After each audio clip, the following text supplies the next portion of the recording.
Well, hello, everybody, and welcome to this week's MoodTube Keys to a Jets Victory. This week on Sunday, they're taking on the Detroit Lions. And when the Lions come to mind, the first thing you think of is obviously Megatron Calvin Johnson. Yes, of course, the Jets needed to find a way to stop Megatron, but I trust that to do. I'm not going to make that a key to the victory because it's so obvious, and also I trust this defense. We're number 2 overall defense so far in the NFL. We've played against two very talented offenses. I trust that the defense is going to do their job. If we're going to win this game, it's going to be because of the offense. So I'm going to make all my keys about what the Jets need to do on offense and special teams, and then I'm going to leave the defense to itself. I will, however, say that I think it's time for Calvin Pryor to announce his arrival in the NFL. Big hit, cause a turnover. Come on, Louisville Slugger, let's do it. Now, as the recap of the Monday night game started with, we got to start with Geno Smith. He has to play smarter football. He's got to cut out the mistakes. No stupid interceptions on a screen pass or chucking it to David Nelson in triple coverage, which, by the way, he's not going to be able to. There's a good chance David Nelson's not going to be able to play, but that means it clears the way for if Decker does play for the starting three to be Decker, Salas, and Curley as I hope for. So yes, Geno needs to cut down the mistakes. And it's not just throwing the interception or turning the ball over. He needs to play situational football. When you're in the red zone and it's 3rd and 7, you can't take a sack for 12, 15 yards and get knocked back into bad field goal position. You just can't do it. Nick Folk's been killer this year, making every single field goal. We've got to keep on giving him a chance to do that and stay perfect like he did so late in the year last year. Next, we have to, with Geno and the smart football, is the red zone issues. We need to punch the ball into the end zone. It's getting ridiculous. 1 for 6 last week, that's just unacceptable. Part of that is Marty Morningwig needs to be better. He needs to hand the ball to Chris Ivory. Ivory's got to pound the rock and get us into manageable 2nd and 3rd down positions. If we can do that and just play down by down smartly, I think the Jets can do a much better job of punching the football into the end zone.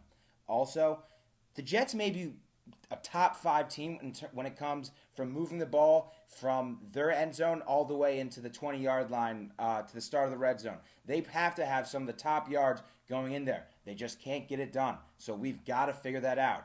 Next, then probably the second player you think of besides Matt Stafford when you're talking about the Lions is Ndamukong Suh. Suh's an incredible player. He's probably the best defensive tackle in the NFL right now.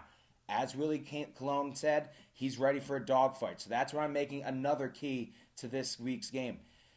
Willie, you said you're up for the challenge. Well, come out and prove it. Dominate him. Let's see what you can do.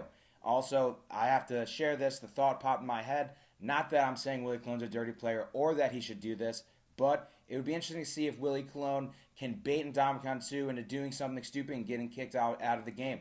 He's been on his best behavior so far this year, but with his track record, we have to know that he's capable of flipping that switch at any point in time. So maybe Willie can get under his skin and do something to get Suh kicked out of the game. Because if he can do that, that's going to open up our running game big time. Chris Ivory with him gone, Chris Ivory will be able to pound that football up the middle all game long and abuse the Lions defense that so far has been very good against the run. So let's see how that turns out. And lastly, I'm not sure if Jalen Saunders is going to be back returning punts or not, but he can't. He cannot be making that mistake. He got his one rookie, oops, I dropped the ball on a punt return out of the way. It cost us big time, so now move forward. As soon as you get back there, catch the ball. Make sure you catch the ball, then get upfield and make a play. Secure the ball, and then do something. We all know you're an incredibly talented athlete, but you've got to catch the ball before you can do anything with it. So, do that.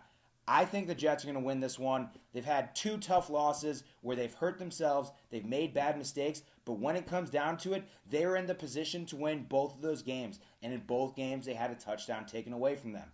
I think that both the Bears and the Packers are a better team than the Lions. So even though the Lions beat the Packers last week, I think that the Jets are going to come out. They're going to win this game at home.